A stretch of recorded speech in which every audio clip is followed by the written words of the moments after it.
Ukraine suffered significant loss as Russia struck location of high-ranking officials. It's day 753 of Russia's operation in Ukraine. Let's dive deeper. Starting from the northern part of Ukraine. In previous report we saw how Ukrainian forces launched a massive offensive on Russian territory, with the objective of replicating the previous result and having an effect on the presidential election. However, on the first day, all the attempts made by them failed completely, as they were not even able to enter the Russian territory. After which Russian sources reported that they were regrouping as Russians were expecting more attacks.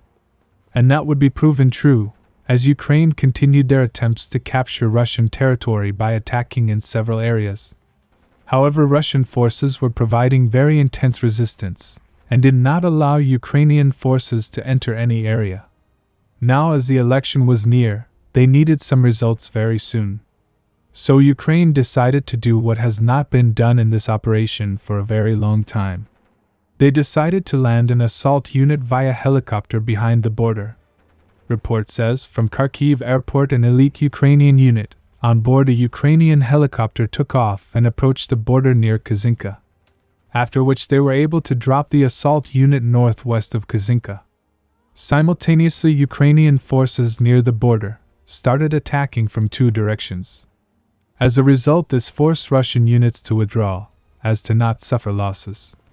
However, Ukrainian forces were not able to penetrate much further, as Russian reinforcements soon arrived and started counterattacking. Sources say they quickly pushed Ukrainian forces back to the other side. Since this small Ukrainian success, in which they entered the Russian territory for a few hours, they would not find any more success. Just a few minutes ago, Russian sources shared a video in which we can see a destroyed Ukrainian helicopter. Sources say it was providing suppressing fire for their ground forces, where it was shot down by Russian forces, presumably with a manpad. With this loss, Ukraine has now visually lost 3 helicopters in a week. Furthermore, Ukraine continues to strike areas around the border and Belgorod with drones and missiles. They often launch several drones at a time to overload the Russian air defense system. As a result, few of them get through. Recently, a Russian oil refinery was struck by a Ukrainian drone. Russian sources claim that this Ukrainian operation on the border is having the opposite effect. They claim this has in fact raised support for their current government. Recently, Ukraine suffered a very significant loss. As you know, Russia for the past few months has been targeting the Ukrainian base on a regular basis. Recently, a similar strike was carried out in Odessa. Report says, a meeting was taking place between Ukrainian high-ranking officials and several foreign officials. So Russia, already aware of the info, decided to inflict damage. They launched a first missile at the location. But the Ukrainian air defense was not able to intercept, as it got through.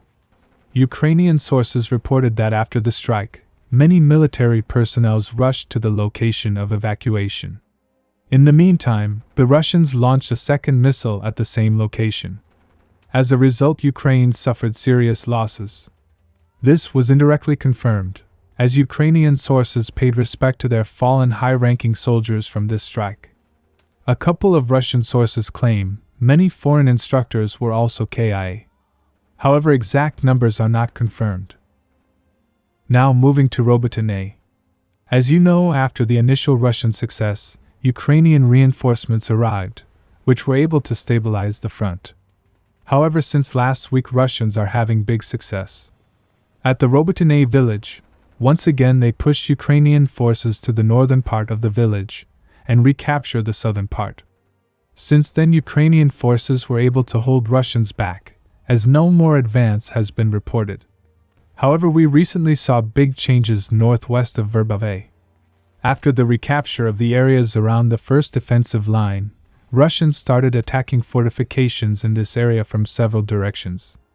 It was reported that in 3 days, they were able to recapture this area, after which they continued to attack northwards and westwards.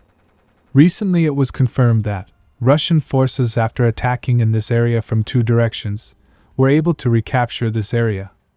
As you can see, the front has started to move, so Ukraine will have to deploy even more resources to this sector to stabilize the front. Subscribe for more Frontline updates. Let me know your thoughts in the comments down below.